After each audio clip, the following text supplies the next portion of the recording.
পশ্চিমবঙ্গের বীরভূম জেলার অন্তরে রামপুরহাট থেকে মাত্র ৬ কিলোমিটার দূরে দ্বারকা নদীর তীরে অবস্থিত এক অপার আধ্যাত্মিক কেন্দ্র মুন্ডমালিনী তলা।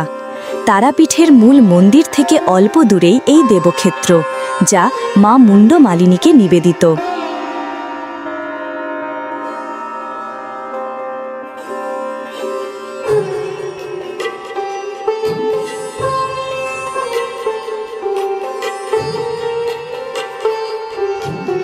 শাস্ত্র ও লোককথায় বলা হয়, এখানে নীল তারা রূপান্তরিত হন মুন্ডমালিনী তারায়।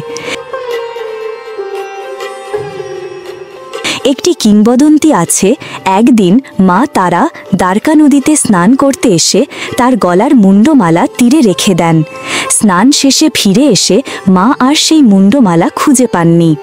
আরেক কাহিনীতে বলা হয়, ডাকাতরা সেই মুন্ডমালা চুরি করে এখানে লুকিয়ে রাখে। সেদিন থেকে এই স্থান নাম পায় মুন্ডমালিনী তলা। দেবী এখানে শ্মশানের অগ্রভাগবাসিনী, তাই এই ভূমি শুধু পূজার স্থান নয়, তন্ত্র সাধনারও এক মহাশক্তি ক্ষেত্র। এখানেই ছোট গোসাই মহাসাধনা করেছিলেন।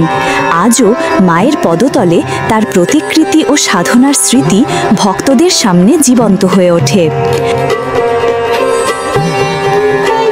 পৌরাণিক কাহিনী আরও বলে, ব্রহ্মার মানসপুত্র মহর্ষি বশিষ্ঠ তারাবিদ্যার সিদ্ধিলাভের জন্য বহু বছর তিব্বতে ও চীনাচার শিখে চণ্ডীপুরে সাধনা করছিলেন, কিন্তু সিদ্ধির আলো খুঁজে পাচ্ছিলেন না।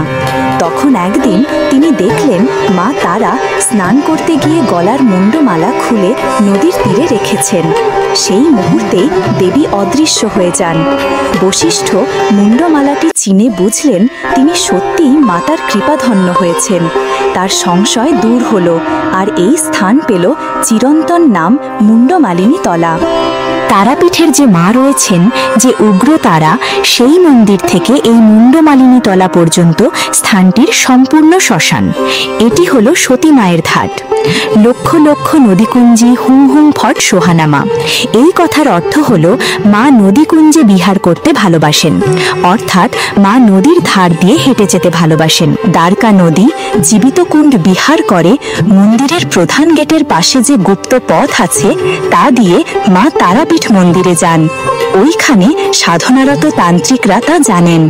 নদীর জল এখানে একদম শুকানো, কিন্তু মায়ের স্নানের সময় অলৌকিকভাবে এখানে জলে ভরে ওঠে, আর রাতে কলকল জলের শব্দও শোনা যায়। কেউ স্নান করছেন এমন শব্দও আসে। আশ্চর্যের কথা, সকালে জলের দাগও দেখা যায়। আজও এই স্থানের পরিবেশ অতুলনীয়, শান্ত, গম্ভীর ও অলৌকিক। বলা হয়, মুন্ডমালিনী তলার মায়ের দর্শন নাস্তিক হৃদয়ও জাগিয়ে তোলে ভক্তি ও শ্রদ্ধার অমৃত স্রোত। জয় বাম, জয় তারা।